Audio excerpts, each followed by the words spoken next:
I used to be a rock and roll DJ. My last gig was broadcasting to 20 million listeners a day for XM satellite radio, which was really wonderful. What was your DJ name? Still Kate, although my DJ voice is what's different. You're listening to XM50, The Loft. Rolls eyes, me too, I know. And that voice takes a while to curate and cultivate. I remember practicing. I was in radio when you did overnights live back in the day with carts, 8-track tapes and stuff. And I remember testing out all kinds of really sexy voices and like just now, like, and I'd air check myself and listen back and blush, which I am right now because it's so embarrassing just thinking about it. And you test out these things. It's how you have your voice in this show, right? And how we all have our voices in our marketing writing or sales messaging. But when I was at XM, it was a boys club, of course. All of radio was and mostly still is. And I don't necessarily have a face for radio, so I got a lot of sexual harassment. I even participated in the sexual harassment because it was so normal. And there was no Me Too movement. There was no language. This was 2004, 5, and 6. I was in radio long before that, but now I'm in the big leagues and it's corporate and nobody knows what a hostile work environment is. And that's what was happening to me. So people were using my sexuality against me. And I didn't know that, but what I did know was like, I was really frustrated. And I was stressed. I was having all these panic attacks. I hated going to work. And how could that be? I had this cool job. And it was because people were intimidated by my success. I was doing really awesome things. And that's what happens is they try to push you down. That's when it's time to leave. But I didn't know that yet. I was too young. And so my body started to try to tell me to, because it was like, hey, dumbass, you're not listening. So we're going to try to give you a little cues here. So I had this unexplainable rash on my torso for half a year. And I fell down the stairs and tore a ligament in my ankle and it wouldn't heal. I was in a boot or crutches or a wheelchair for like a year and a half, 2 years. Yeah. And it's amazing how many people don't hold the door for you when you're in crutches, which is amazing to learn. And then finally, I couldn't use my arms and hands anymore to type. I had this extreme debilitating pain. And so I panicked like anybody would. How am I going to function in the world? I literally couldn't touch a computer. It was so weird. So the universe was like banging on your door. Yeah. And you just kept not answering it. Yeah. And that is what happens a lot, like not anymore. Now I know. But it's funny, you have to be, as you're pointing out, you have to be in the place to listen. There can be only so many signs, only so many catalysts, but if you're not open, then it's not going to happen. So I wasn't yet. And then suddenly because I couldn't type, I couldn't perform my job. So then I started thinking, okay, I'm so resourceful. I'm going to do all these things. So I hired an intern to work for me because XM wouldn't, because I looked normal. And so there was total prejudice around and discrimination around what turned out to be a disability for me. And then I learned about voice activated software. You know how you guys can all talk to your phones now? There's a company called Dragon Naturally Speaking that's behind that. And I figured out who they were, and no one really knew who they were. And I hired a coach to help me, and I paid her in CDs because I didn't have any money. It's radio. Thank God she was a fan of my channel. I was so lucky. And finally I left XM and moved to another company. This is a long story. Is that okay? Okay. So I moved to another music related company, and it was the same thing, different day. Like it was a boys club. Nobody understood. Like I needed my own office because the microphone that you talk into to talk to your computer to tell what to do hears everything. And so it hears a door slam. It hears if people are having a conversation, and then my whole starts typing all these random things. So who was this person that needed these special accommodation? And I was so stressed out because I'm in pain. I was in pain. I'm getting upset thinking about this right now because it was so frustrating because they were gaslighting me, Natasha. in so many ways. And I didn't know what that was. And at the same time, I was owning it all because I was miserable. I used to smoke like a pack of cigarettes a day, Nat Sherman's, they're fucking delicious. And then I was complaining about work all the time. And I was trying to do acupuncture and chiropractic and every weird thing I could find. I was trying to get my hands on all this. I went to all the Western guys too. People stuck a lot of needles in me and yada.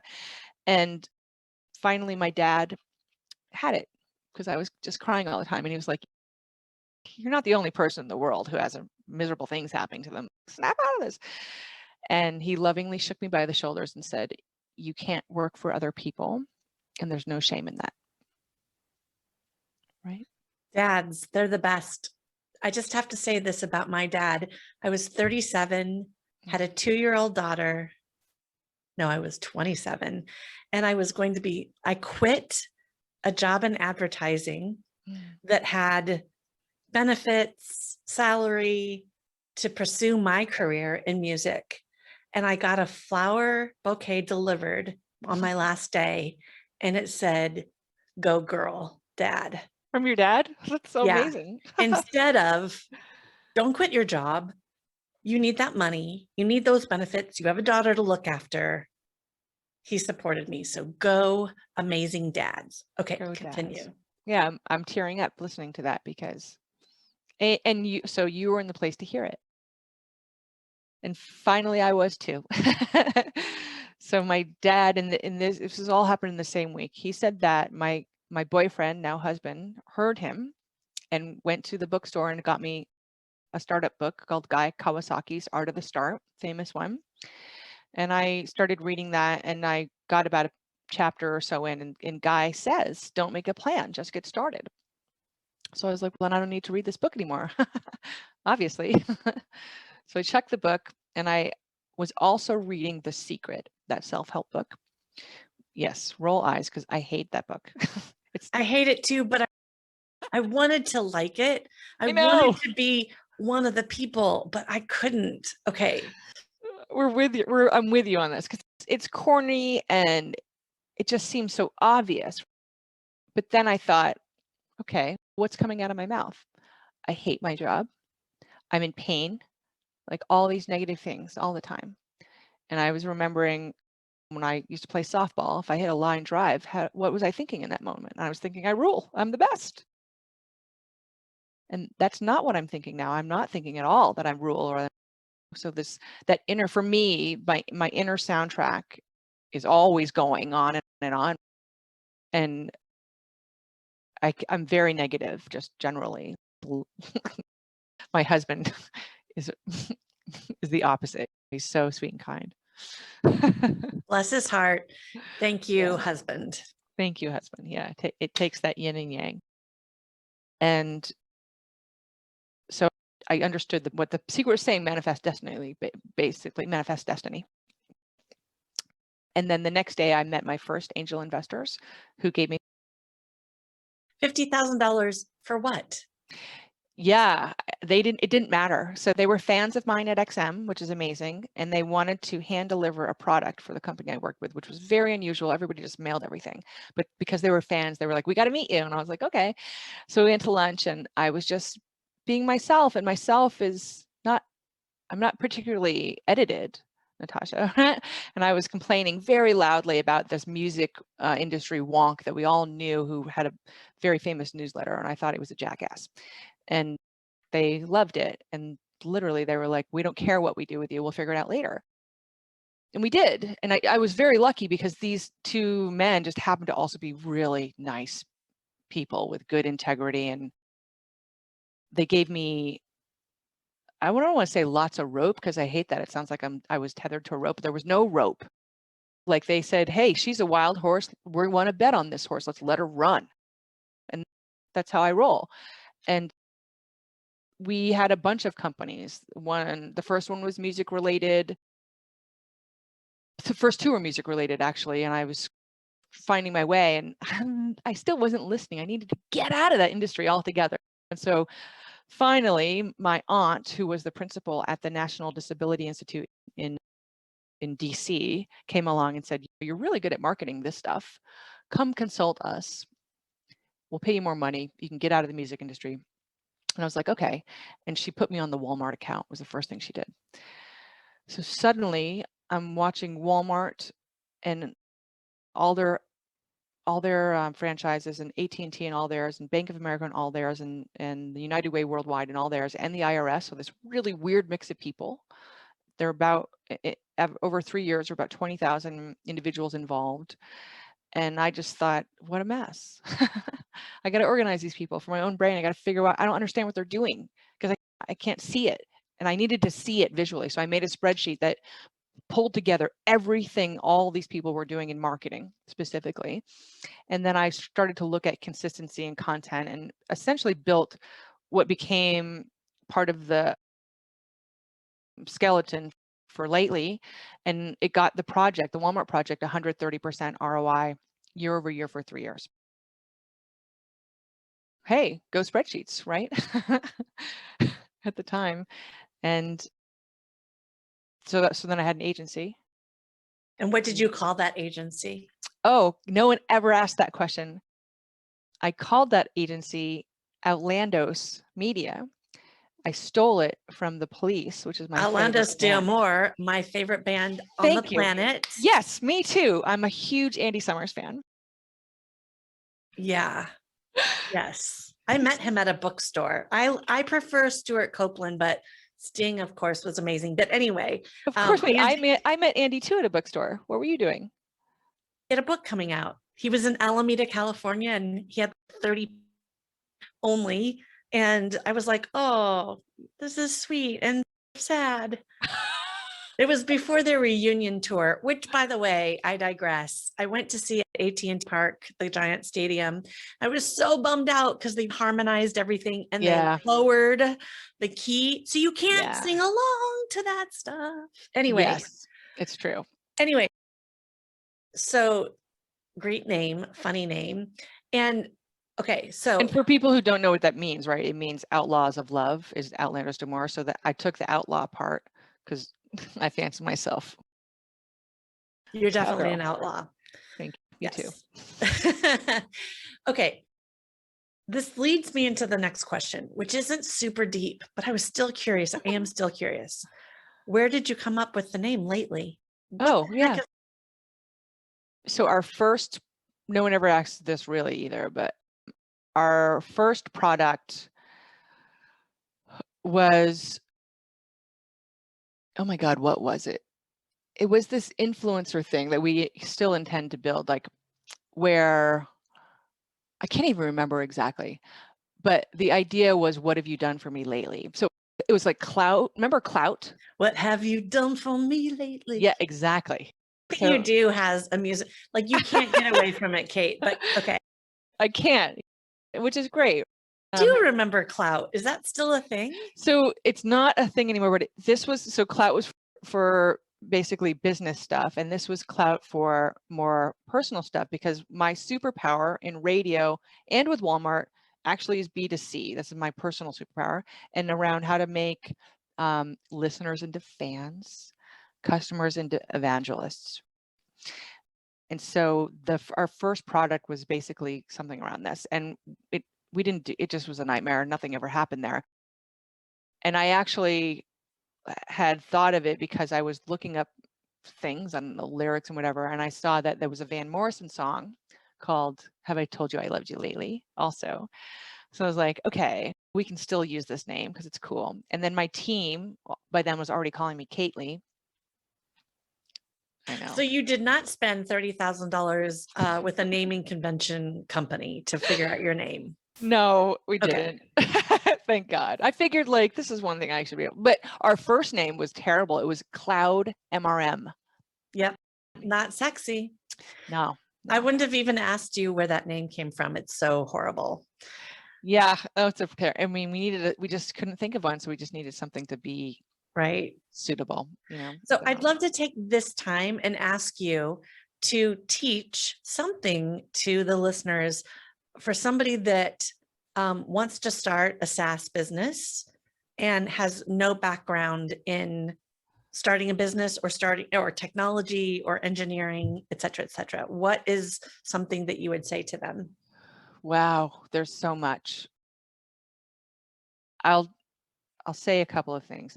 The first thing is your gut is really valuable, and it always knows. It's like a damn weather vane. And so if you're up at night thinking about that thing, it's true. It really is, always. And I know I don't even need it to be 1 or 2 times. Like right away, I know, shoot, I got to address that, because otherwise it's going to gnaw at me. Sometimes it's relevant to your stress. Maybe it's not going to be a problem solver for the company, but it's just about your stress. And as the CEO of any company, your stress is monster. And your stress matters, because if you're not functioning, no one else is going to be functioning. So they tell you things like you need vacations, and then you need a coach and therapist and whatever. And you think, yeah, but like now, Natasha, I have 9 people that keep me up, wellness people that keep me upright, because it's pretty intense. And that goes with anything. Like, the gut check is for your customers. You want to be able to fire customers and say no when that feels bad, right? Yes, you do. I have done that. Someone that was valued at $200,000 a year, I was like, nope, you don't treat us well. You don't treat our artists and our vendors. Not happening. Good for you. It's hard to do that. The first time is really hard. And then it's usually the gift that keeps on giving, because you hear what a nightmare they were to someone else, right? Oh, yes, absolutely. So how did you figure out how to create this platform, which, by the way, I don't know if you know this, but I am in love. I have had a demo. I was like, sign me up, like No before way. he was even done. Chris was amazing. Oh, Today I Chris. had my communications gal on it, and I was like just screaming, you're gonna love this. And I think she was probably like, what is happening? So a That's lot amazing. of technology has occurred, and everything that you've told me doesn't say I'm an engineer, I understand Yeah. technology. How did that happen? Thank you. Thanks so much for doing that, by the way. Yeah. Again, you just you fall into it, right? One thing that I know, and I've had a lot of investors tell me otherwise, and I've always feel like F you on this one, is that people say that you need to know all these things, and I don't need to know how to change my oil. There's a guy who does that for me, and I just need to know how to get him $30 to do it. Like, I could, but You need to know that you have to do it. you need to know that you have to do it. That's right. And you need to know that someone else has the expertise. Like, I can't be the best at everything. And so I already knew that. And so catalysts, first of all. So Steve, one of my co-founders, was introduced by a mutual friend who's like, you got to see this broad spreadsheets because they're amazing. And so Steve kept asking to see my spreadsheets, and Right? I want to see your spreadsheets too. That sounds a little weird, but I'll send them to you. my spreadsheets may rival yours, but we'll see. I bet We'll they have a will. competition. I bet they will. Like, so my designer, Jason, also was like, those things hurt my eyeballs so bad, because you just grab the colors that are available to you there. And I was intent. By the way, there are not good colors on. They're terrible. Why don't they No, do that I to don't. us? I think we should. Oh my gosh, another business segment. Okay, keep going. Yeah, because there is Smartsheet and there's these things, but people always go back to spreadsheets. So why don't they just like revamp, put some lipstick on the old wheel there or whatever? Mixed metaphor. So Steve was in venture world, SaaS world. He was a serial entrepreneur, an angel investor, and a former CTO. He'd had multiple exits, good and bad. So he knew this life. And he was working for Lorne Michaels, actually, finding business solutions for all their departments. That's something he's really good at doing. And so he was like, I've never met a company who is good at marketing at all. And your thing here really seems to hone in on this piece that no one's addressing. And so I said, first, don't touch my spreadsheets. What's wrong with you? They're awesome. Hands off. And then he was like, we only need $25,000. We can build some wireframes and automate your spreadsheets. And I was like, what are these words? This is foreign language to me. But I 25,000. love those words, by the way. Do you? Yeah. As a Why are musician and an artist, I have this weird other side where I'm so systems and process oriented nice. that this is like music to my ears. Okay. So music is very mathematical for some people. Like I play classical piano. I did. I don't anymore. And I can read, but I hate reading and I hated theory. Whereas, and I also don't really like to play with other people. Are you surprised? But I have to tell you something right now. When you What? said theory and reading, you've got to check out this guy, Jacob Collier. If you don't know him, he will I blow your do. mind. He is a genius. Okay. That I know him. I do know him. Yes, he's phenomenal, but check him out. Yes. Is he a guitar player? He plays everything. He's Okay. 22. Yeah. He is on Quincy Jones' label and management team. He's won a couple Yes. of Grammys. He's like crazy brilliant. And young. And I think And I heard him young. playing lap steel and then singing on one of his songs. Yeah, And he's got to be a mathematician, artist. that's what I was getting to. He's all those things. So you're right. Musicians, Yes. classical musicians especially, but even rock and jazz musicians, you have to subdivide, you have to think a few measures ahead of time. It's Yeah. all math. It's just not the math we were taught in school. That's right. It's totally different. And then for the rest of us who dabble, like I play by ear. So it was like a different kind of thing. And so here we are with Steve Blood, who is the math. And he got the $25,000 together. Like I said, I'd been eating ramen for a couple decades, right? I was buying my first house, which I was really hard to save that money up. And I thought he was just totally insane. So he took the money out of his own pocket. He hired Jason, who he'd been working with Jason for a long time, my co-founder and designer now. And they came to my house on a Sunday night. It was 8 o'clock at night. I already had a couple glasses of wine. I was on vacation. I was like, you get away from me. Aha. And Steve says that after that night, I was a lot nicer to him because I got it. And from there, we got punched in the face every day since for the last 7 years.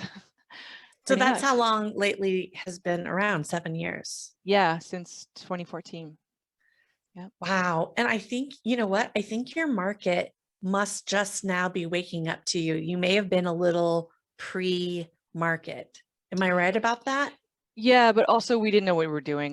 So for the first 2 years, I'd raised $250,000, but I lost it and had no product because my first 2 CTOs were gone to either alcoholism or depression. Hey, these are fun.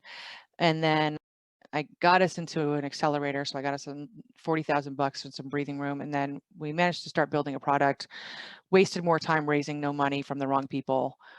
Finally, then the next year raised our first round. So now we've got more going in.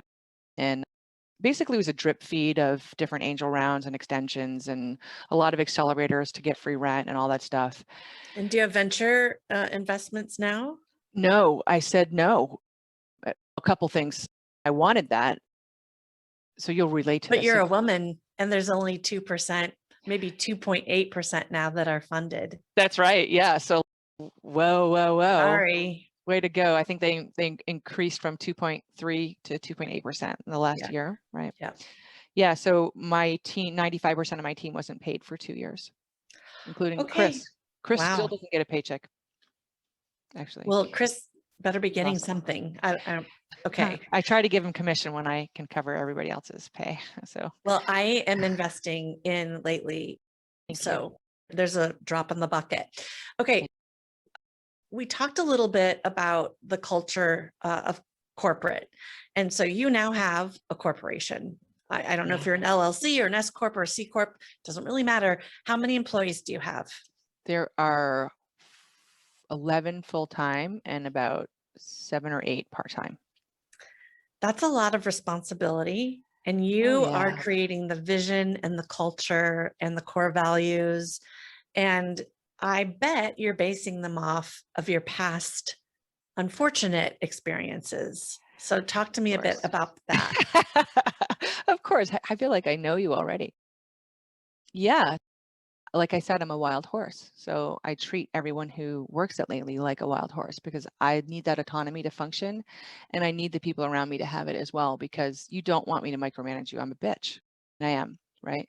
And I don't have the time. That's why, because then I'm wasting time. I need people to read my mind. I do.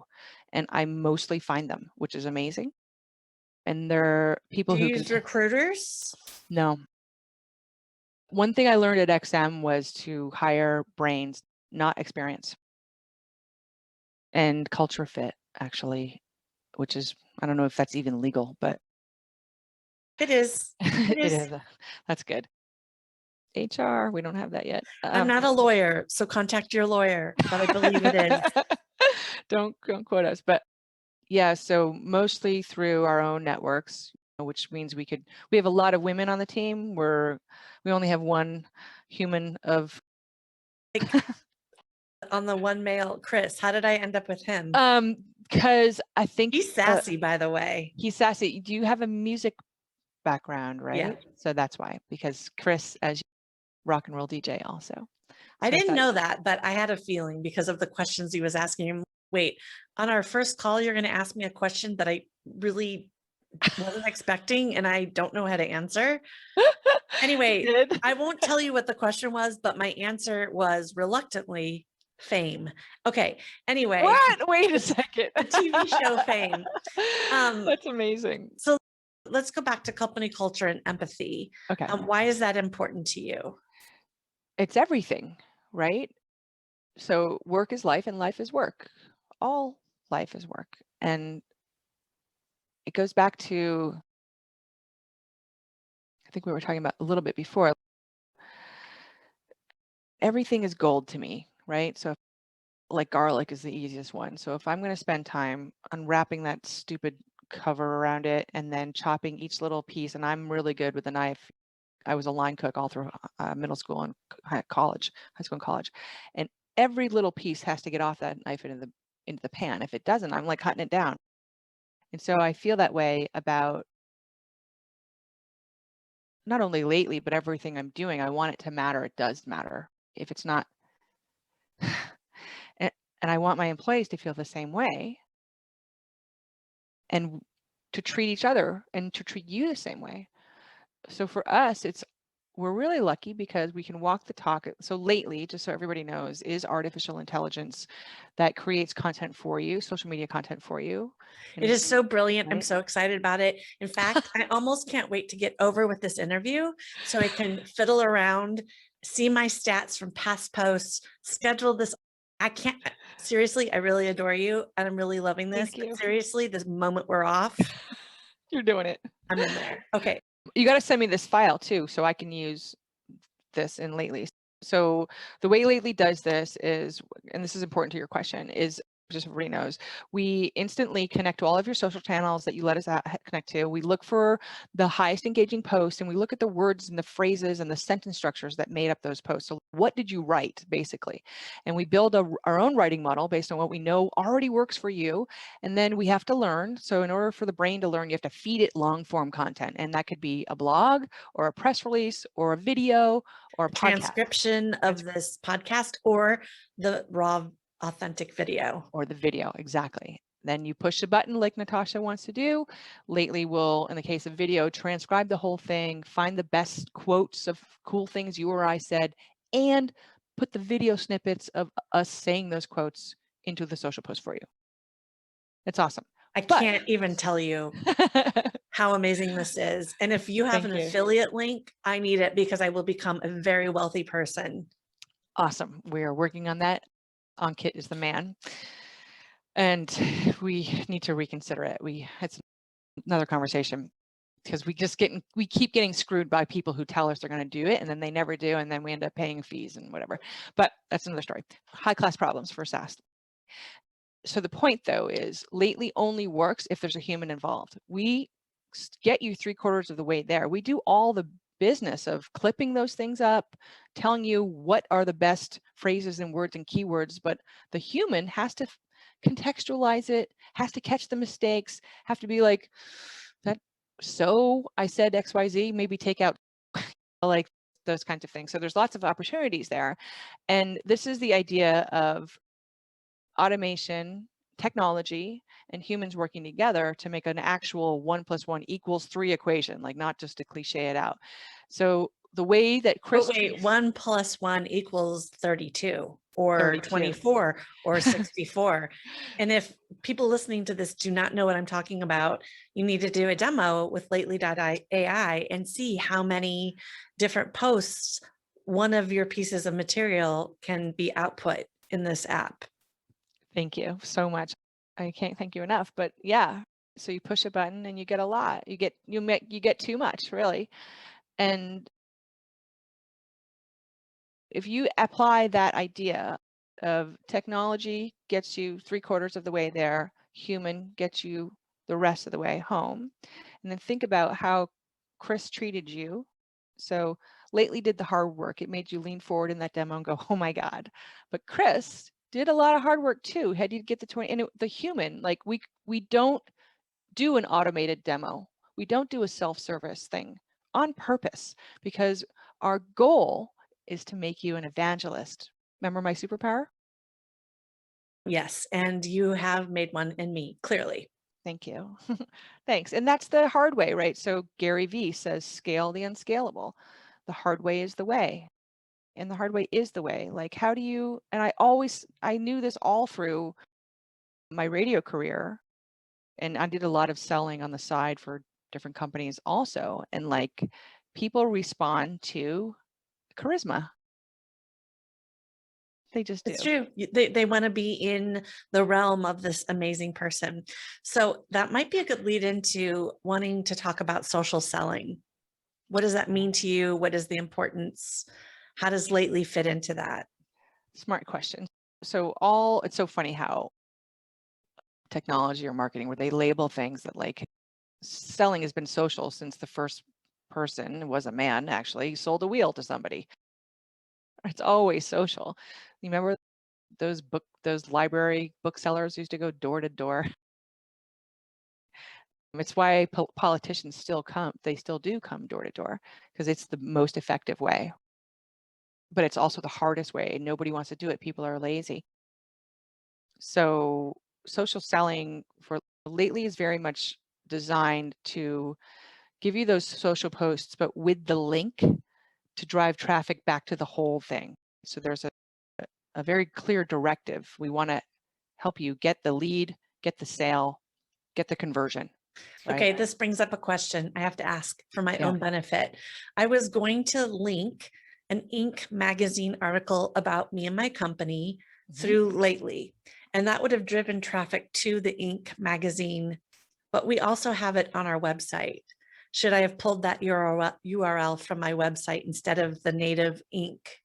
You can do both. So if you got 60 posts, you can do either way you want, depending on what you think, right? So if your customers need the validation and the social proof of seeing you mentioned on Inc.'s website, which they might, that you're going to get a benefit there. And it's a long tail, right? You're going to hope that they're coming back to you, but that's what all marketing is anyways. So I would A/B test those two things. And then, sorry to nerd out people, but in your campaign tags, label them so you can actually track to see which. Oh my God, it's gold.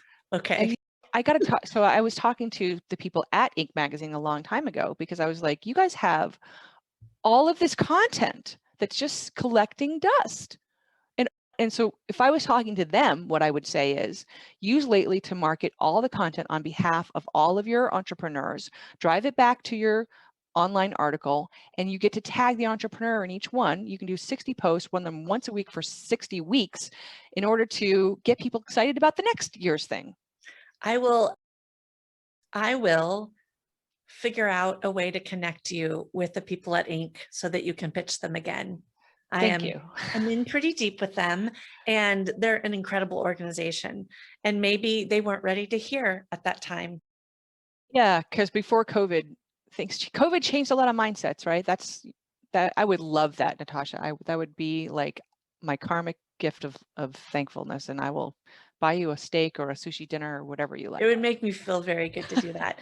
So bottom line, to tie up social selling, what is the most important aspect that you want to deliver to everyone? For us, it's not selling. So to emphasis on the social, you met Chris. He's a not sell, right? He And didn't it's need not. to sell me. I was like, okay, stop it. Let me give me your, he's like, no, we have to, I was like, no, I want this now.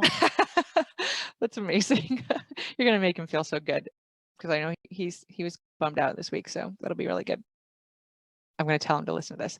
Yeah. So the idea is you don't want to be embarrassed about your sale, and you don't want to deny that you're selling anybody, but you want to find the common ground. So the weather, where do you live? All of these things that people think of boring subjects they're the best subjects ever. Find that common ground. Trust is the commodity that we wield, all of us. And you want someone to do something for you, whether it's your husband taking the trash out or your boss giving you at a girl or your engineer fixing the bug, whatever it is, how you communicate to them is social. You're selling them on doing this thing for you, right? There's no shame in having these very clear objectives and thinking about what is it going to take to get this person to act for me. And the first thing is almost always some kind of reaction. You want to get them to touch some kind of human emotion has to happen here. So there's a lot of them. There's fear, there's joy. We've seen politicians use those, some of them before. I like to go for like sympathy or empathy. So like in this interview, I've been in tears almost. We've laughed a few times. We've got Andy Summers and staying in Stewart. Come on, he plays everything but the beat. How can you not love him? We've got a lot of touch points in this particular Syncopation. call. That's the way of the world. Syncopation. Yeah, it is, right? Like the drummer should get paid twice because like they're doing a lot more work than everybody else, especially if they sing. Well, and they have to bring that drum kit around and set it up and tear it down all the time.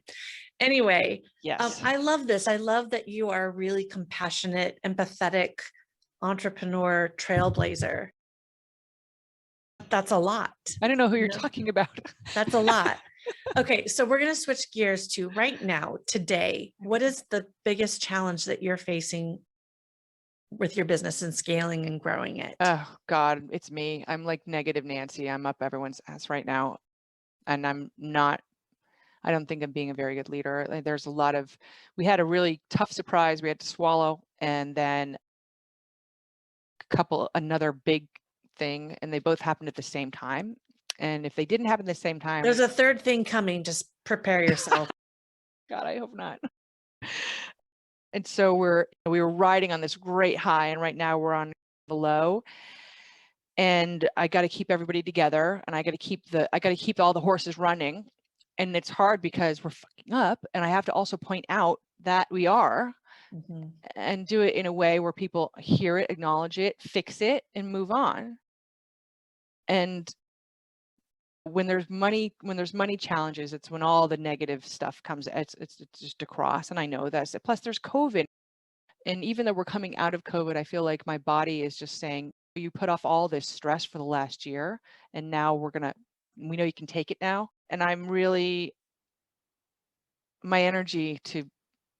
I'm also feeling like I'm having to support a lot of people as a friend, a lot of my employees, because So you're not currently working as a visionary on your business. You're still really day to day in your business. right now, yeah, and it's bumming me out because we were in vision mode for a good little while there, and right now I'm being a therapist, I'm being a shitty leader, a bad coach. We can talk offline on that. I can help you with that. Okay, I need some help. Yeah, because I feel like I'm just hanging out above water, You'll learn some things from it and then you'll move past it, but it's really uncomfortable right now, I'm sure. Yeah, it'll work out. It always does. In January or whenever you were planning for this year, was there a strategy that you were really focusing on to drive growth and momentum? And what was it? Yeah, so we're crossing the chasm, as they say. And we've put I spent all of last year putting a couple dozen things in place, and they all came to fruition in the first quarter. That was amazing. And then we raised and we staffed up and we hired and we're like ready to execute. And then those two big bombs came. So then that's why we feel like we were caught with our pants down, because we'd spent the money. and suddenly we're having to pull back. And also then I broke a couple things. I know this, I say it all the time. If it ain't broke, don't fix it. And I broke it. I don't know why I did. So now then I had to fix it. And there's a slinky happening. So all growth requires that. I know it. I see it. I know it's there. And I love this team. I feel like I just really got the best people together, and I don't want anything to happen to change this team.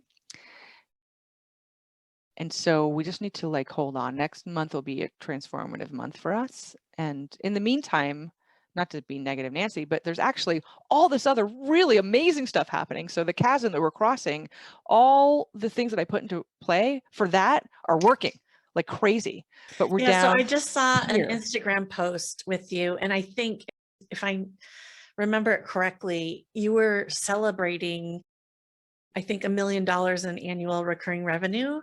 Yep. Is that correct? Was that the Is post you were like, yeah. That's the post. Yeah. Yeah.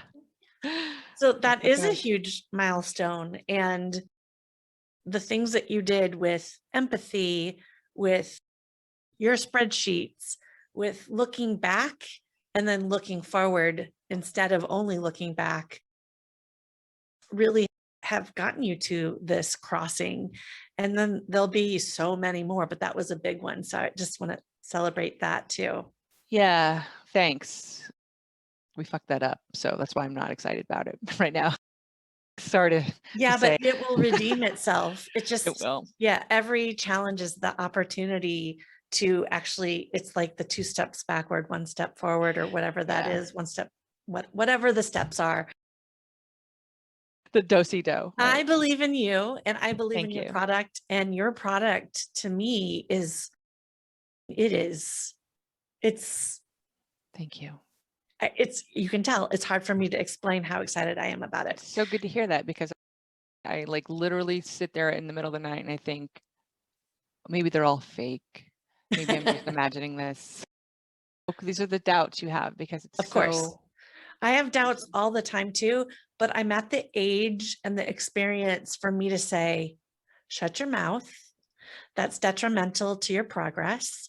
It isn't actually true. And you have proof everywhere you look. So go to bed and wake up and let's start again. I need that. I need you to come and can you just sit right here? Yes, I can in Okay. various forms. Anyway, Kate, that is all we have for today. Is there anything that we missed that you want to talk about? I just want to say thank you so much. I talk a lot about lifting others up, and you're doing that in so many ways for me today that I didn't expect, of course. And I'm really grateful. And I hope that other people just take away when it's your turn to lift someone up, do it, because we all grow. Yeah.